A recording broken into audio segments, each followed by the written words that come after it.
선하신 우리 주님의 이름을 찬양합니다. 2023년 2월 22일 수요일 저녁 예배에 오신 여러분들을 주님의 이름으로 환영하고 또 축복합니다. 이 시간 살아계신 하나님께 영과 진리로 예배하는 귀하고 아름답고 복된 시간이 되기를 소망합니다. 우리 함께 찬송가 90장을 같이 부르겠습니다. 찬송 부른 후에는 지세정 집사님께서 기도해 주시겠습니다. 90장 찬송입니다.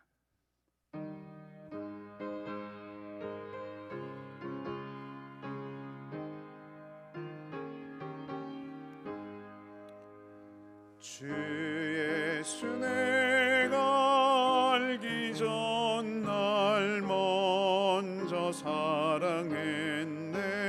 그 크신 사랑 나타나 내 영혼 거듭났네. 주 내 맘에 늘 계시고 나 주의 안에 있어 저 포도비 같으니 참 좋은 나의 친구. 내 친구 되신 예수님 날 구원하시려고 그 귀한 몸을 버리사 내 죄를 대속했네.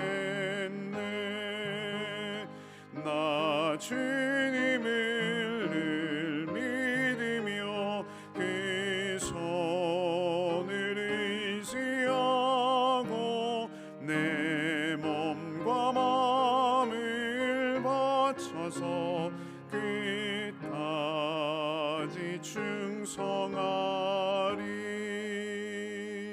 내 진실하신 친구여 그는 내려주사 날 항상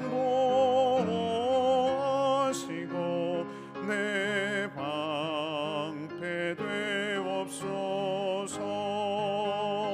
그 풍성한 참 사랑을 능히 끊을 소냐. 날 구원하신 예수는 참 좋은 나의 친구.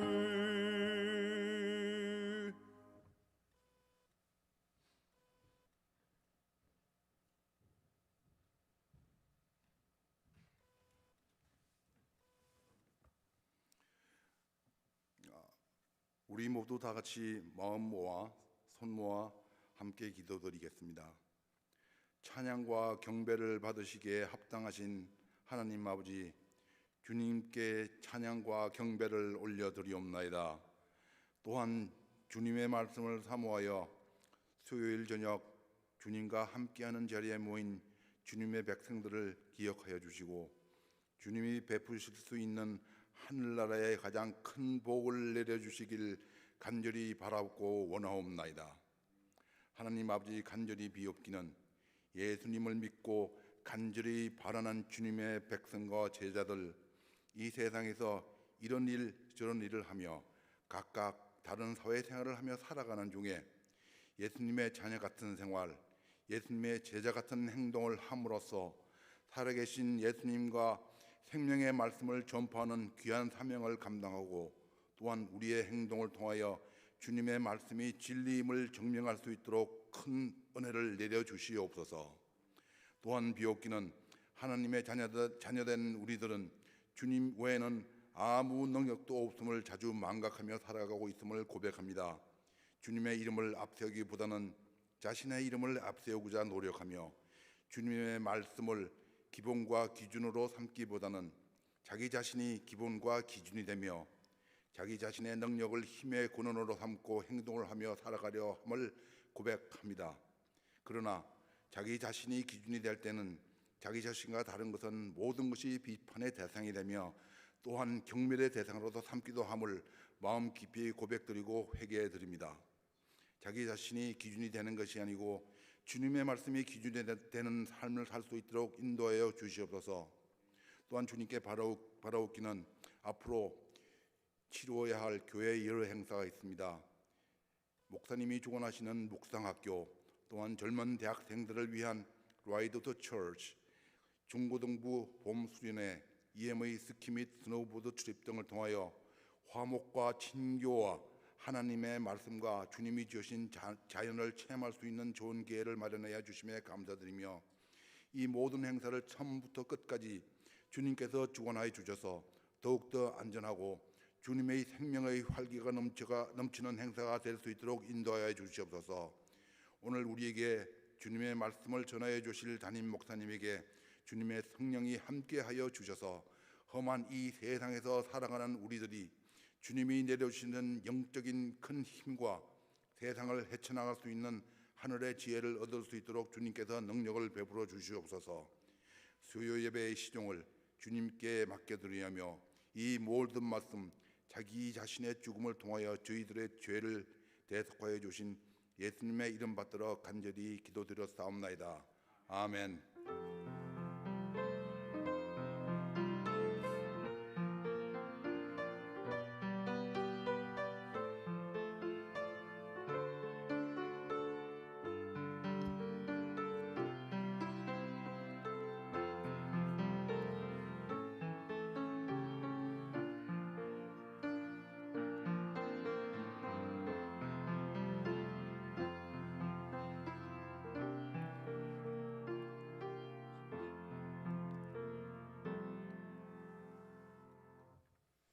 교회 소식을 몇 가지 알려드리겠습니다. 여러분 가지신 주보 또 교회 홈페이지에 올려져 있는 주보 참조하시면 되겠습니다. 오늘은 우리 제2 수요일이고 오늘부터 우리 2023년 사순절 절기가 시작이 됩니다. 주님의 고난과 또 주님의 죽으심을 묵상하고 경건한 마음으로 보내는 아름다운 계절이 되기를 소망을 합니다. EM과 유스 우리 브릿지 펠로우십을 오는 토요일 스키 트립으로 갖게 됩니다. 함께 참여하는 우리 자녀들 오전 8시에 교회에서 출발합니다. 늦지 않게 함께 하여서 또 귀한 여행 될 수 있기를 바라고요. 우리 집사님 기도하신 것처럼 하나님 만드신 아름다운 자연을 함께 누리고 또 말씀 안에서 또 서로 사랑하는 가운데 화목함을 이루는 귀한 기회가 되기를 소망합니다. 다른 소식들은 주보 참조하시기 바라고요. 날씨가 많이 좋지 않고 일기가 고르지 않습니다. 어려운 가운데서 여러분들 특별히 어려움 당하지 않도록 또 날씨 때문에 고통 당하지 않도록 주의하시고 또 안전운행 하시기를 바랍니다. 오늘 이 밤에 우리에게 주신 하나님의 말씀은 신약 성경입니다. 고린도 후서 5장 20절에서 6장 10절까지의 말씀입니다. 신약 성경 고린도 후서 5장 20절에서 6장 10절까지의 말씀을 제가 봉독해 드리겠습니다. 신약 성경 제가 가지고 있는 성경으로는 291쪽, 292쪽 어간에 있습니다. 고린도후서 5장 20절에서 6장 10절까지의 말씀입니다. 그러므로 우리가 그리스도를 대신하여 사신이 되어 하나님이 우리를 통하여 너희를 권면하시는 것 같이 그리스도를 대신하여 간청하노니 너희는 하나님과 화목하라. 하나님이 죄를 알지도 못하신 이를 우리를 대신하여 죄로 삼으신 것은 우리로 하여금 그 안에서 하나님의 의가 되게 하려 하심이라. 우리가 하나님과 함께 일하는 자로서 너희를 권하노니 하나님의 은혜를 헛되이 받지 말라. 이르시되 내가 은혜 베풀 때에 너에게 듣고 구원의 날에 너를 도왔다 하셨으니 보라 지금은 은혜 받을 만한 때요 보라 지금은 구원의 날이로다. 우리가 이 직분이 비방을 받지 않게 하려고 무엇에든지 아무에게도 거리끼지 않게 하고 오직 모든 일에 하나님의 일꾼으로 자천하여 많이 견디는 것과 환난과 궁핍과 고난과 매맞음과 갇힘과 난동과 수고로움과 자지 못함과 먹지 못함 가운데서도 깨끗함과 지식과 오래 참음과 자비함과 성령의 감화와 거짓이 없는 사랑과 진리의 말씀과 하나님의 능력으로 의의 무기를 좌우에 가지고 영광과 욕됨으로 그러했으며 악한 이름과 아름다운 이름으로 그러했느니라. 우리는 속이는 자 같으나 참되고 무명한 자 같으나 유명한 자요 죽은 자 같으나 보라 우리가 살아있고 징계를 받는 자 같으나 죽임을 당하지 아니하고 근심하는 자 같으나 항상 기뻐하고 가난한 자 같으나 많은 사람을 부요하게 하고 아무것도 없는 자 같으나 모든 것을 가진 자로다. 아멘. 좋으신 우리 주님의 평강과 은총이 여러분과 함께 하시기를 빕니다. 우리 앞선 세대는 양력보다는 음력에 더 익숙하셨고 서로 사랑하는 연인은 남들이 따라 사는 캘린더를 따르기보다는 그들만의 기념일을 중심으로 해서 혹은 만난 지 며칠째 되었다라고 하는 그런 것들을 셈하면서 두 사람의 날들을 이렇게 기억해 갑니다. 중요한 시험을 앞둔 사람은 그 날짜를 중심으로 해서 생활 방식이 결정되기도 하지요. 이렇듯이 사람들은 누구든지 다 자기가 따르는 자신의 캘린더가 있습니다. 표시되고 합의된 일반적인 의미에서 달력이 아닌 자신의 삶을 이끌고 자신의 삶에 영향을 미치는 그런 달력들이 있다 하는 뜻이죠. 그리고 자신이 따르는 그 캘린더가 그 사람이 어떤 사람인가, 어떤 상태에 있는 사람인가라고 하는 것을 나타내 보여주기도 합니다. 교회도 오래전부터 예수 그리스도의 삶을 중심으로 한 교회력, 교회 캘린더를 사용해 왔습니다. 우리는 오늘날 성탄절이라든지 고난주간 혹은 부활절 같은 몇 개의 절기를 지키거나 또 그날들을 기념하고 아직도 또 사실은 많은 교회들 특히 한국 개신교 일부에서는 절기에 대해서는 그리 큰 비중을 두지 않지만 교회력이라고 하는 이 달력은 오늘부터 사순절이 시작한다라고 그렇게 말해주고 있습니다. 그리고 오늘을 제의 수요일 혹은 참회의 수요일이라고 이렇게 부릅니다. 잠시 사순절에 대한 말씀을 조금 더 드려본다면 제의 수요일로 시작되는 이 사순절은 부활절까지 주일을 제외한 40일의 그 기간을 의미합니다. 사순절은 그런 의미에서 부활절을 기다리는 그런 기간이라고 할 수도 있는데 회개를 통해서 영적으로 훈련하는 그런 시기이고 또 신앙의 성장을 위해서 매진하는 그런 기간이기도 합니다. 특히 자신의 죄를 대속하기 위해서 우리의 죄를 대속하기 위해서 십자가에 달려서 고난당하신 예수님의 죽음을 묵상하는 기간이 바로 이 사순절 기간이죠. 사순절 날짜가 정해지는 것은 부활절 날짜에 따라서 결정이 되는데 주로 2월 4일부터 한 3월 11일 사이에 대략 사순절이 시작이 됩니다. 올해는 이 기간의 중간쯤인 오늘부터 사순절이 시작이 됩니다.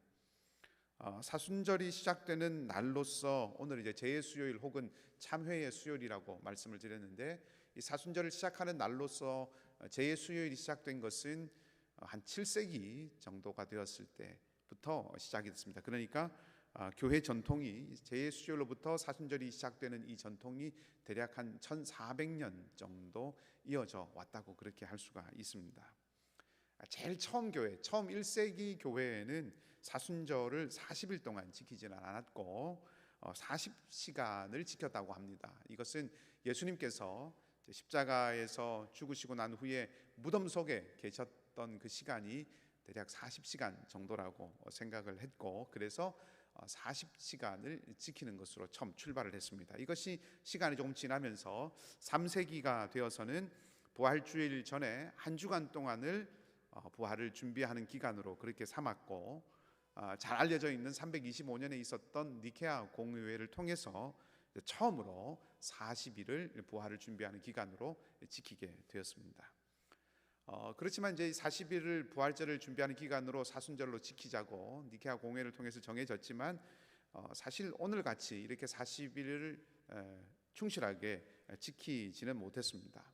앞서 말씀드린 것처럼 7세기가 되어서야 이제 로마 교회를 중심으로 해서 서방 교회가 제 수요일이 사순절을 시작하는 날이다라고 하는 것을 확정하고 그러면서 오늘과 같이 40일 동안을 사순절로 지키게 되었다 하는 거죠.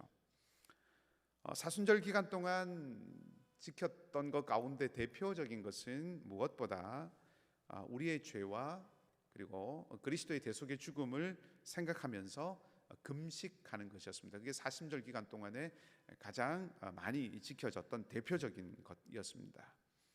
초기에는 사순절을 지키면서 저녁에 한 끼 식사만 할 수 있도록 그렇게 허용이 되었고 그 식사도 물고기라든지 또 혹은 육류라든지 이런 음식들은 고기들은 금지가 되었습니다. 그러다가 점차 이 규정이 완화가 되고 그렇지만 음식에 대한 규정들은 조금 완화가 되었지만 여전히 사순절 기간 동안에는 음악이라든지 연극이라든지 무용이라든지 이런 어떤 오락행위라든지 이런 것들은 여전히 금지가 되고 화려한 옷을 입거나 또 화려하게 치장하는 것도 또 좋은 음식을 많이 먹는 것 이런 것들 또 화로운 생활들 이런 것들은 자제하도록 그렇게 요청이 되었습니다.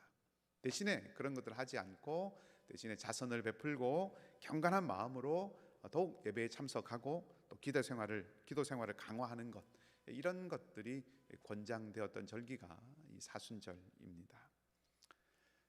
근데 이런 것들이 이런 여러 가지 규칙들 화려하게 옷을 입지 않는다든지 혹은 금식을 한다든지 자선을 베푼다든지 하는 이런 것들은 외적인 규칙이나 혹은 외적인 규정이라고 할 수 없지요. 이것은 금식을 하지 않느냐 혹은 하느냐 혹은 오락과 여흥을 즐기느냐 혹은 즐기지 않느냐 이런 것들의 근본에는 참여가 있습니다. 예수님의 말씀과 예수님의 행적을 경건하고 진실하게 묵상하고 그 예수님의 삶의 자리에 함께 참여하고 동참하고 주님이 가신 그 길을 따라가고자 하는 마음, 그래서 구제하고 선행하고 금식하고 절제하는 것을 통해서 그 주님의 삶에 참여하는 것, 그것이 이 사순절의 근본적인 정신이고 사순절을 보내는 바른 태도라고 그렇게 할 수가 있겠죠. 근데 이런저런 걸 다 떠나서 사순절 예수님의 고난과 죽음을 묵상한다라고 하는 것을 생각해 보면 사순절이 주는 정서는 다소 무겁고 어둡다고 할 수 있습니다. 특히 예수님의 고난과 죽음이라고 하는 주제를 묵상하고 생각하기 때문에 슬픔이라고 하는 이미지도 그 안에 많이 들어 있습니다. 그렇지만 사순절이라고 하는 기간이 슬픔과 어둠의 계절인 것만은 아니죠. 올해 사순절은 오늘 이제 2월 20일부터 2월 22일부터 시작해서 4월 8일 토요일까지 사순절이 이렇게 지켜지게 되는데 그 사순절을 보내는 동안 중간에 6번의 주일을 지나가게 됩니다. 이 6번의 주일은 사순절에서 제외가 됩니다. 주일이라고 하는 날은 주일은 주님의 부활을 기념하고 그 주님의 부활을 경배하고 주님의 부활을 기억하는 작은 부활절로서 주님의 고난과 죽음을 묵상하는 그 사순절에는 포함시키지 않는다 하는 것이죠. 주일이 사순절에 포함되지 않는 것, 40일의 기간 중에 주일 6일은 뺀다고 하는 것은 부활의 소망을 지속적으로 그리고 정기적으로 일주일에 한 번 정기적으로 부활의 소망을 또 부활의 기쁨을 상기한다 하는 그런 의미가 있다고 할 수가 있겠습니다. 그래서 어떤 분은 이 사순절이라고 하는 절기가 밝은 슬픔이라고 그렇게 표현을 했습니다. 저는 개인적으로 이 표현이 아주 마음에 참 많이 와 닿습니다. 사순절 예수님의 고난과 죽음 그리고 십자가를 묵상하고 그 삶, 나를 위해서 고난 받으시고 찢기시고 상하신 그 주님의 모습, 그 십자가의 그 죽음을 기억하고 생각하기 때문에 어둡고 또 무겁고 또 슬픈 그런 절기만이 아니라 밝은 슬픔이다라고 그렇게 표현했는데 그 밝은 슬픔이라고 표현한 이유를 그분 이렇게 쓰고 있습니다. 제가 인용해 드리겠습니다. 사순절기는 여정이요 순례이다. 사순절에 밝은 슬픔 안으로 첫 발을 내디디면서 우리는 저 멀리 있는 종착지를 응시한다. 그 그것은 부활의 기쁨이요 하나님 나라의 영광으로 들어가는 입구이다. 제 수요일로 시작하는 이 사순절을 시작하면서 예수님의 고난과 죽음이라고 하는 그 어둠과 슬픔의 주제가 가득한 그곳으로 발을 내딛지만 그것이 그저 캄캄한 어둠의 길이 아니라 그 길 끝에 있는 부활의 기쁨과 영광을 응시하면서 바라보고 나아가는 밝은 슬픔이다. 그렇게 표현을 하는 거죠. 어떤 의미에서 사순절은 그래서 우리의 신앙의 여정, 우리의 삶의 여정과 비슷하다 하는 그런 생각을 해보게 됩니다. 사순절이 부활을 바라보고 나가는 순례의 여정이라고 그렇게 했는데 그것은 우리가 살아가는 평생의 신앙의 여정을 또한 생각해보게 하죠. 여정이라고 하는 것, 순례라고 하는 그 길은 평탄함과 또 안전함만 있는 것이 결코 아닙니다. 거기에는 걸어가는 인생의 여정, 신앙의 여정에는 오름이 있고 그리고 골짜기가 있습니다.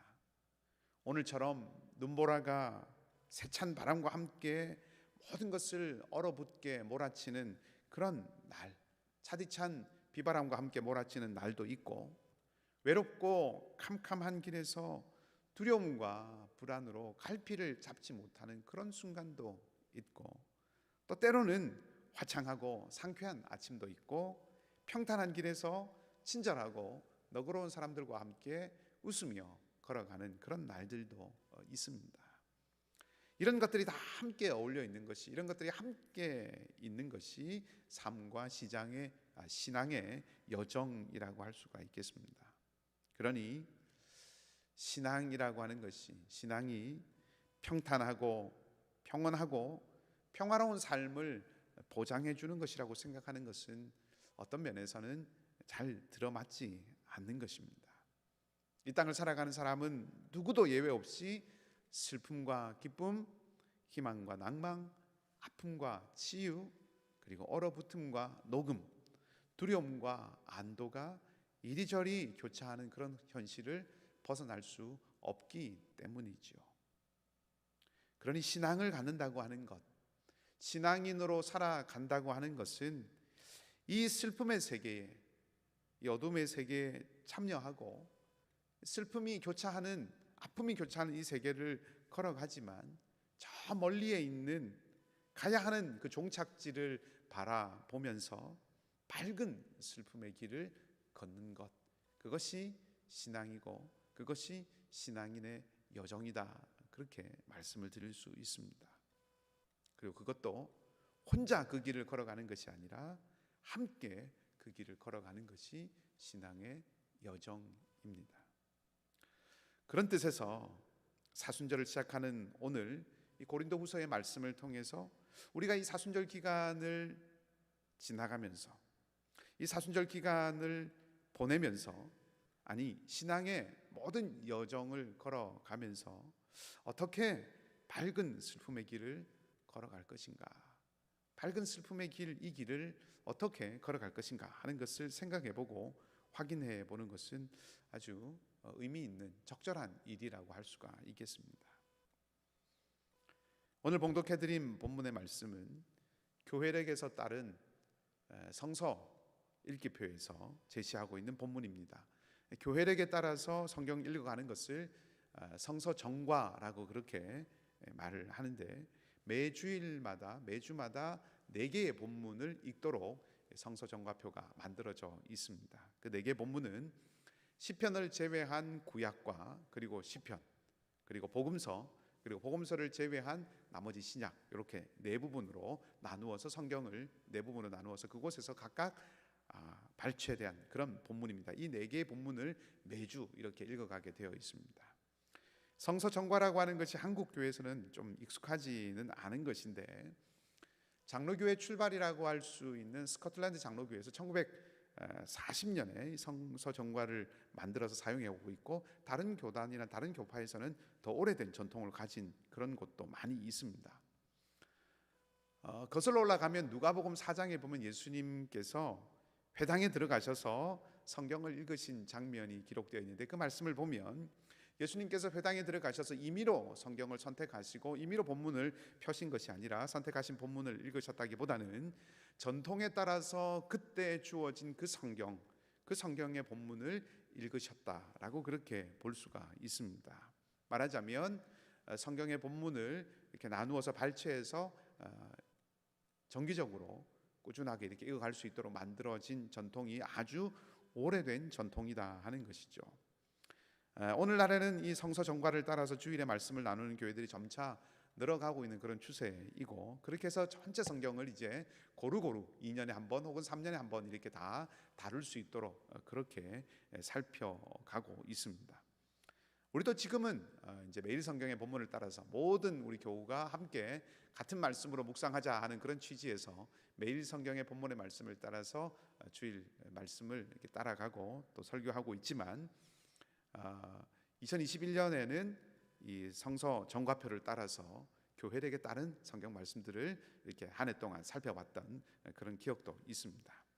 자, 어쨌든 이런 배경 속에서 제2수요일에 작년에는 이제 요엘서의 말씀, 그때 배정되어 있는 말씀이 요엘서 말씀이어서 요엘서 말씀을 읽었고, 오늘은 고린도후서의 말씀을 이제 살펴보는 겁니다. 이 고린도후서라고 하는 말씀은 바울이 고린도 교회에 보낸 여러 편지들 가운데 하나죠. 지금은 우리에게 이제 고린도전서와 고린도후서 두 개가 남아 있지만, 고린도전서와 후서를 꼼꼼히 읽어보면 바울이 이 두 개의 편지 외에도 또 고린도 교회에 여러 편지들을 써보냈다는 것을 우리가 알 수 있습니다. 고린도후서는 고린도 교회의 잘못에 대하여서 바울이 엄하게 꾸짖은 적이 있는데, 그 내용의 편지, 꾸짖은 내용의 편지를 이제 고린도 교회가 받아들고는 바울의 권고를 잘 수용을 하게 됩니다. 그 소식이 바울에게 전해지고 그것에 대해서 응답하면서 써보낸 편지가 고린도후서라고 볼 수 있고, 또 한 가지는 고린도 교회를 어지럽히는 다른 잘못된 가르침을 편 사람들이 있어서 그들이 성도들의 신앙을 어지럽게 한다는 소식이 또 동시에 들려서 그것에 대응하기 위해서 쓴 편지가 이 고린도후서라고 그렇게 할 수가 있습니다. 오늘 읽은 본문의 말씀만 놓고 좀 생각을 해본다면 5장 20절 말씀과 21절 말씀은 하나님과 화목하라 하는 그런 권면이고, 6장 1절과 2절 말씀은 하나님의 은혜를 헛되이 받지 말라 하는 그런 권고의 말씀이고, 다시 말하면 하나님의 은혜를 헛되게 하지 말라 하는 그런 말씀이라고 할 수 있고요. 3절부터 10절 말씀까지는 바울의 사역에 대한 일종의 변호라고 그렇게 말할 수 있습니다. 그래서 언뜻 보면 세 가지를 본문이 이야기하는 것 같지만, 어떤 면에서 3절 이하는 하나님의 은혜를 헛되이 받지 않은, 하나님의 은혜를 헛되게 하지 않은 바울의 모습을 보여주는 것이라고 그렇게 할 수 있기 때문에 하나님의 은혜를 헛되이 받지 않아야 한다라고 하는 이 권면에 대한 하나의 구체적인 예시라고 그렇게 볼 수가 있습니다. 그렇게 보면 오늘 바울은 고린도 교회에 두 가지의 권면을 하고 있는 셈입니다. 하나는 화목이고 다른 하나는 은혜에 합당한 삶이라고 하는 것이죠. 보통 우리가 하나님께 소원을 빕니다. 그러니까 우리가 하나님께 소원을 빕니다. 소망을 아뢰고 원하는 바를 구하지요. 건강도 구하고 물질도 구하고 직장의 여러 가지 어려운 일들이나 또 해결해야 되는 것들 혹은 가정의 필요들, 이런 것들을 우리가 하나님께 구합니다. 우리가 하나님께 간구하죠. 능력이 있는 자에게 능력이 부족한 이가 기대고 의지하는 것은 자연스러운 일입니다. 우리가 하나님께 구하고 간구하는 것 자연스러운 일입니다. 그런데 오늘 본문의 말씀을 보면 바울은 하나님께서 우리에게 간청하시는 것이 있다 그렇게 말합니다. 20절 말씀을 우리가 함께 읽어보십시다. 20절입니다. 함께 읽겠습니다. 그러므로 우리가 그리스도를 대신하여 사신이 되어 하나님이 우리를 통하여 너희를 권면하시는 것 같이 그리스도를 대신하여 간청하노니 너희는 하나님과 화목하라. 아멘. 바울은 지금 자신과 자신의 동역자들이 하나님의 대사라고 그렇게 말하고 있습니다. 사신, 대사를 의미하는 거죠. 대사는 본국의 뜻을 전달하는 역할을 합니다. 그러니 바울은 하나님의 뜻과 마음을 고린도 교회에 지금 전달하는 역할을 하는 겁니다. 하나님께서 고린도 교회에게, 하나님께서 성도들에게 간청하시는 것이 있다라고 말하고 있습니다. 하나님께서 사람을 향해서 호소하신다고 하는 것은 굉장히 의미심장한 것이죠. 하나님께서 명령하시는 것이 있다라고 말하면 오히려 더 잘 어울릴 텐데, 간청하신다고 말합니다.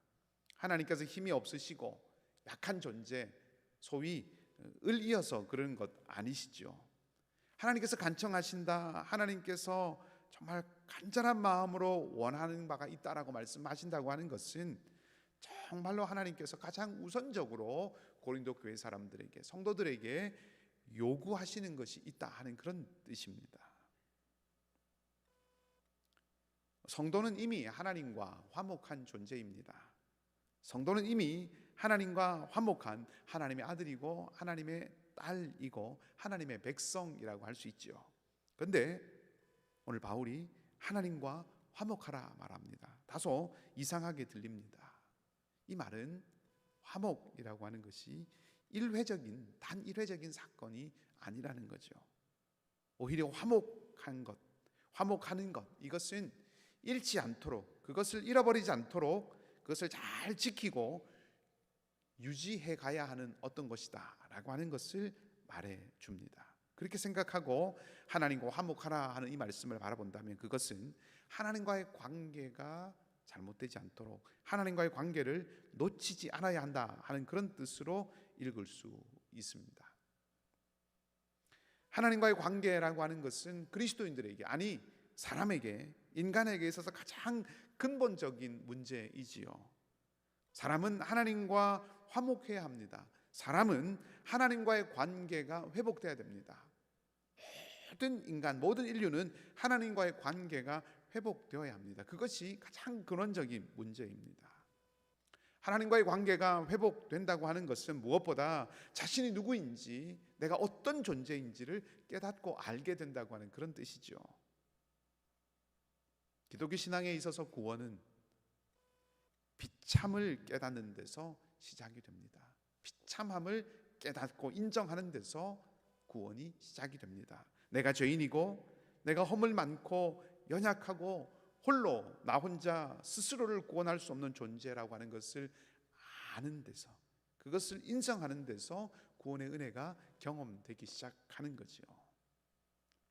바꿔 말하면 하나님과 화목한 사람만이 자신이 죄인임을 인정하게 된다는 뜻입니다. 그리고 우리 모두가 서로 자신이 죄인이라고 하는 것을 인정하게 될 때 우리는 서로를 향하여서 관용하고 용서할 수 있습니다. 이것이 하나님께서 우리에게 간청하시는 것입니다. 하나님이 우리와 화목하기 위해서 먼저 그리스도를 보내셨으니 하나님과 화목한 우리가 해야 하는 것은 그리스도의 사랑으로 평화를 심고 평화를 만들고 평화를 이루어 가는 것입니다. 사순절 기간 동안 우리가 무엇보다 그리스도의 평화를 심는 그런 삶의 여정들을 걸어갈 수 있게 되기를 소망합니다.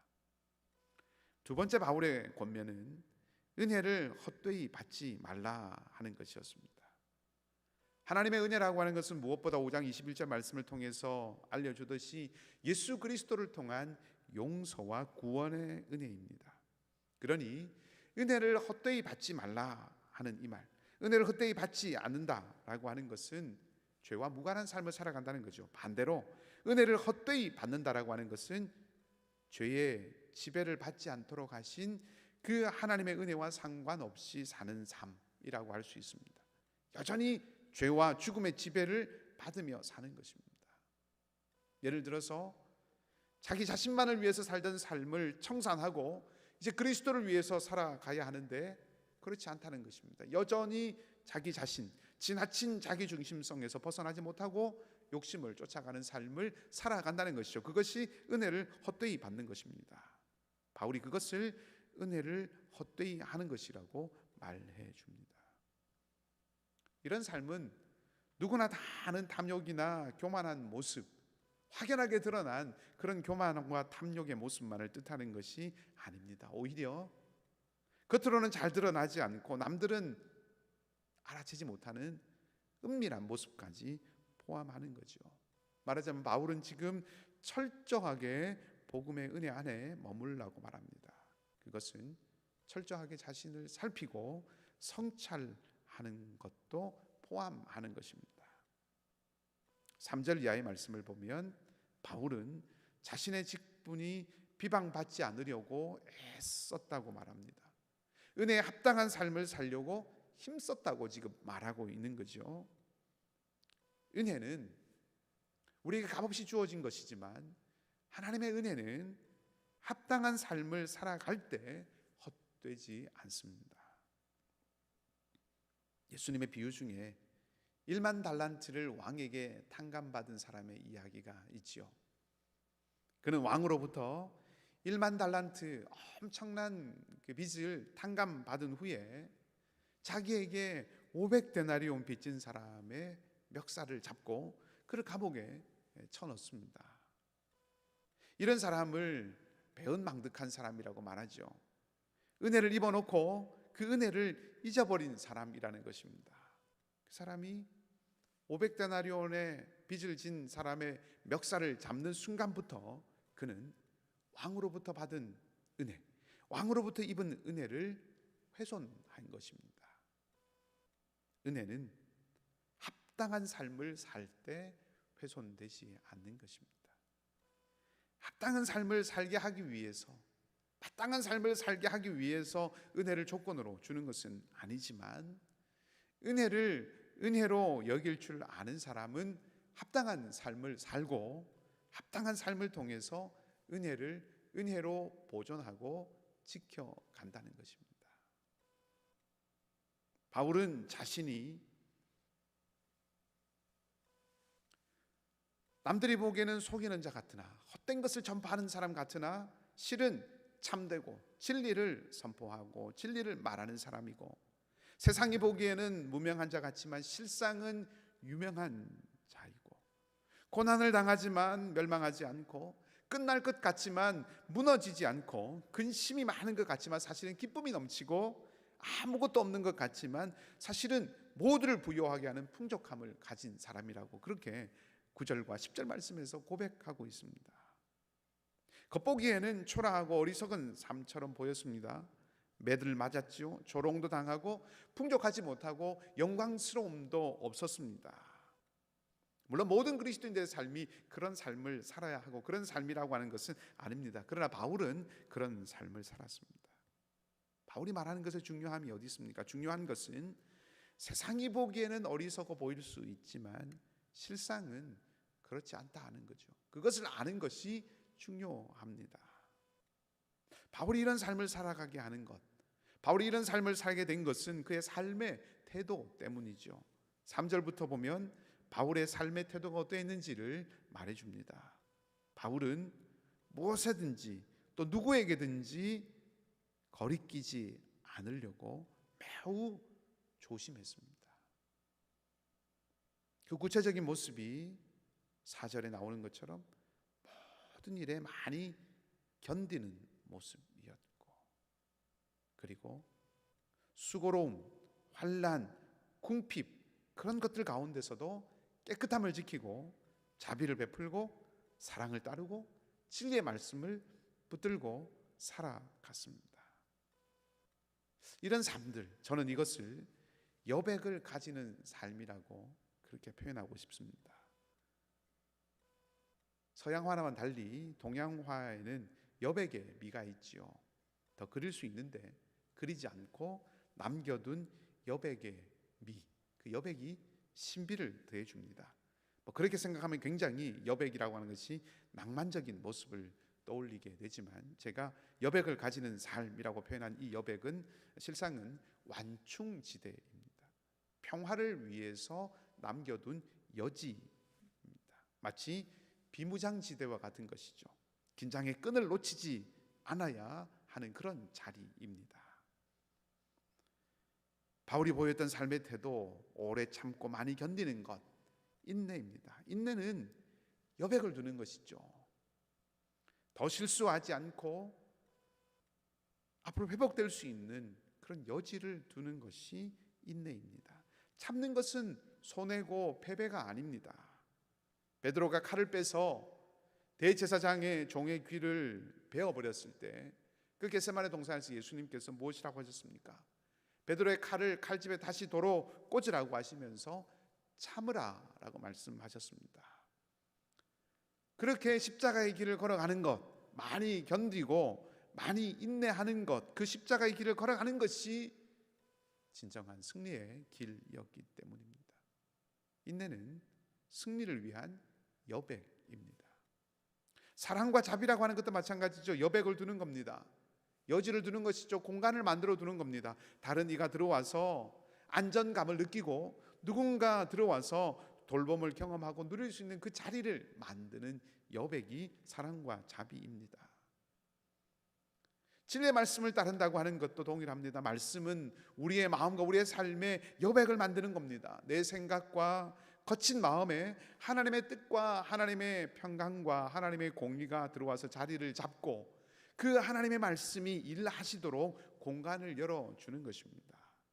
진리의 말씀에 순종하고 진리의 말씀을 묵상하여서 내 안에 그 말씀이 스미고 육화되게 하는, 내 마음에 들어온 그 말씀이 내 삶에 온전하게 스며들게 하는 것, 그것이 말씀을 묵상하고 말씀을 따라간다 하는 것이죠. 이런 것들은 다 훈련입니다. 애씀이 있어야 합니다. 우리의 힘으로 우리의 의지만으로는 온전함에 이를 수가 없습니다. 때문에 성령의 도우심이 필요한 일이죠. 성령의 도우심뿐만 아니죠. 하나님 나라에 대한 소망 없이는 결코 걸을 수 없는 길입니다. 하지만 이 길이 생명의 길이고 이 길이 영광의 길이고 우리가 걸어야 하는 제자의 길입니다. 사순절을 시작하는 오늘 첫날을 제의 수요일이라고 말씀을 드렸습니다. 본디 제의 수요일에는 지난해에 종려주일 때 사용했던 그 종려나무 가지를 태워서 만든 제를 우리 이마에 바르고 예배를 드리는 것이 오랜 교회의 전통이었습니다. 작년에도 그리 하려고 했지만 주일에 종려나무를 다 처리를 해버리셔서 미처 준비를 못했습니다. 그래서 올해는 종려나무를 두고 가시면 그것을 모아서 제를 만들어서 내년에는 꼭 제 수요일에 사용을 하려고 합니다. 제를 이마에 바르는 것, 몇 차 전에 제가 주보 칼럼에 쓰기도 했습니다만은 제를 이마에 바르는 것은 우리가 흙에서부터 와서 흙으로 돌아가는 먼지와 같은 존재임을 기억한다 하는 그런 뜻이 들어 있습니다. 예수님의 죽음과 고난을 기억하는 사순절, 주님의 부활의 영광을 보면서 그 슬픔과 고난의 길이지만 밝은 슬픔으로 걸어가는 그 사순절을 내가 어떤 존재인지를 생각하는 것으로 첫 걸음을 시작한다는 것, 겸손으로의 초대라고 하는 거죠. 사순절은 겸손으로의 초대로 시작하는 겁니다. 우리는 다 제자들입니다. 스승이신 주님의 본을 따르는 제자들이죠. 겸손의 왕으로 오신 주님처럼 우리도 그 겸손의 길을 걷는, 하나님과 화목함으로 평화를 심고 화평을 이루는 길을 걷는 것, 그것이 사순절을 살아가는 제자의 길입니다. 우리가 평화의 사람이 되기를 원합니다. 그리고 그 길, 스승이신 주님의 본을 따르는 그 길은 인내하고 사랑하고 진리의 말씀을 따르는 여백의 길입니다. 훈련과 애씀이 무엇보다 성령의 도우심이 필요한 여백의 길입니다. 이번 사순절이 우리 모두에게 이 제자됨이 회복되는 그런 계절이 되기를 소망합니다. 그리하여서 오늘 바울이 고백하고 선언한 것처럼 속이는 자 같으나 참되고 무명한 자 같으나 실상은 유명하고 죽은 자 같으나 실상은 살아있고 징계받는 자 같으나 실상은 죽임을 당하지 아니하고 보존되고 근심하는 자 같으나 실상은 기쁨이 넘치고 나눌 것 없는 가난한 자 같으나 실상은 많은 사람을 부유하게 하고 아무것도 없는 자 같으나 실상은 모든 것을 가진 하나님 앞에서 진짜인 삶, 하나님 앞에서 실상인 삶을 살아가는 그런 저와 여러분, 우리의 삶의 길이, 사순절의 길이 밝은 슬픔의 길이 되는 은혜가 넘치는 우리 모두가 되기를 주님의 이름으로 간절히 축복합니다. 함께 기도하겠습니다. 하나님, 이제 사순절을 시작합니다. 주님이 우리 위해서 당하신 고난과 십자가의 그 죽음을 묵상하며 또한 부활의 주님을 응시하면서 주님 가신 길을 겸손히 따르기를 다짐하는 계절이 되기를 원합니다. 우리 삶의 자리도 고난과 죽음의 골짜기와 같을 때가 있습니다. 낙담되고 아프고 슬프며 상하고 눌릴 때가 있습니다. 그러나 사순절 매주마다 부활을 기억하게 할 주님의 날이 있어 마침내 부활의 날에 당도하는 것처럼 우리도 부활의 주님, 승리하신 주님을 응시하며 그 날을 표대로 삼아 평화를 심는 제자의 길, 여백을 지키는 제자의 길을 함께 걸어가는 은혜가 있게 하여 주시옵소서. 육신이 연약한 우리 사랑하는 주의 백성들을 기억하여 주셔서 능력의 손으로 붙들어 주시기를 바라고, 삶의 질고를 진 많은 이글스필드의 가족들의 짐들을 주님께서 가볍게 하시며 먼 곳에 출타 중인 교우들도 지켜주시고 오직 우리가 주님의 도우심으로 이기며 나아가는 삶이 되게 하여 주시옵소서. 감사를 드리며 선하신 주님 예수 그리스도 이름으로 기도하옵나이다. 아멘. 우리 마지막 찬송 214장 나 주의 도움 받고자 주 예수님께 빕니다. 함께 고백하겠습니다.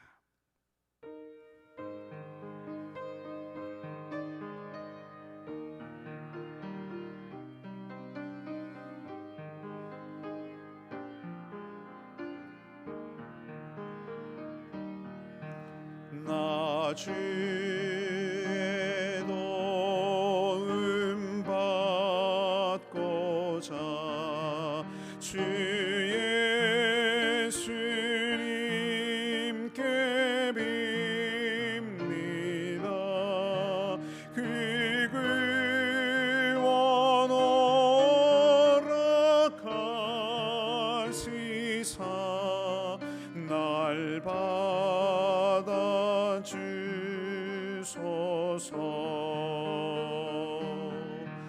내 모습 이대로 주 받아 주소서.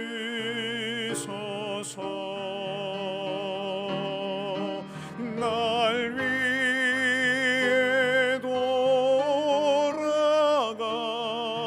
돌아가신 주 날 받아 주소서.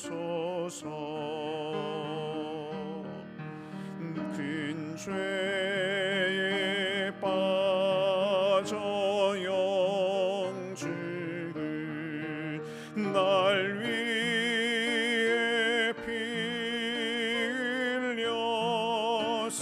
흘렸으니 주 영상대로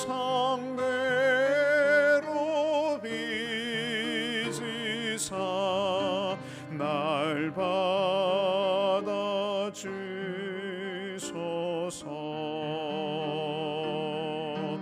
내 모습 이대로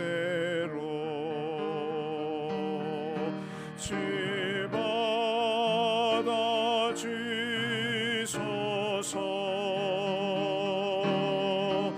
날 위해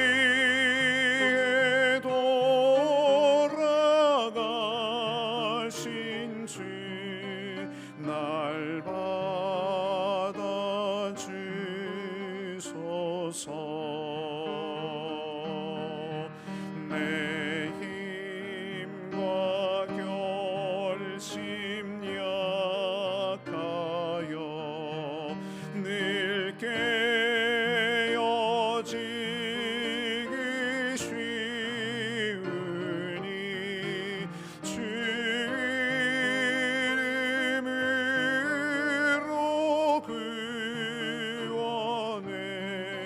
날 받아주소서. 내 모습 이대로 주 받아주소서.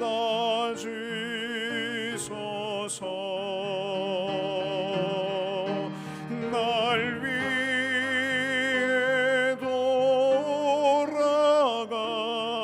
돌아가신 주 날 받아주소서.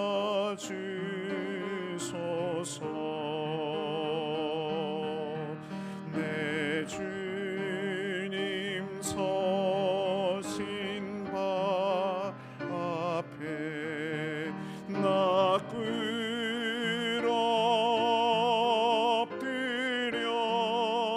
엎드렸으니 그 크신 역사 이르게 날 받아주소서.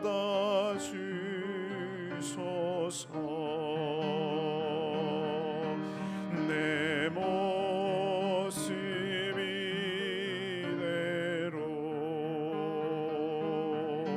주 받아주소서.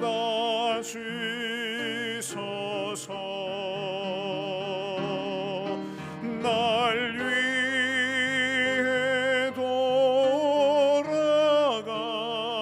돌아가신 주 날 받아주소서.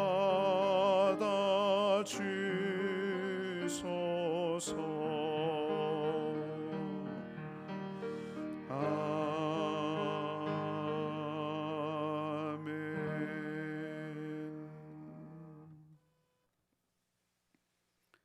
우리 주님 예수 그리스도의 은혜와 하나님 우리 아버지의 사랑과 성령님의 교통케 하시고 인도하심이 주님의 우리 위에 당하신 고난과 죽음의 길을 묵상하며 주님 가신 길처럼 평화를 심는 사람으로 사랑과 자비와 인내와 진리의 말씀의 여백을 지키며 만들어가는 사람으로 이 사순절의 기간 우리 신앙의 여정을 걸어가기로 결단하는 사랑하는 우리 그리스도필드 모든 가족들과 우리의 간단한 기도의 제목들 위에 출타한 교우들과 상록회 어르신들과 사랑하는 자녀들과 특별히 육신이 연약한 우리 모든 교우들과 선교사님들의 사역의 현장과 기도의 제목 위에 이제로부터 영원토록 함께 하옵시기를 간절히 축원하옵나이다. 아멘.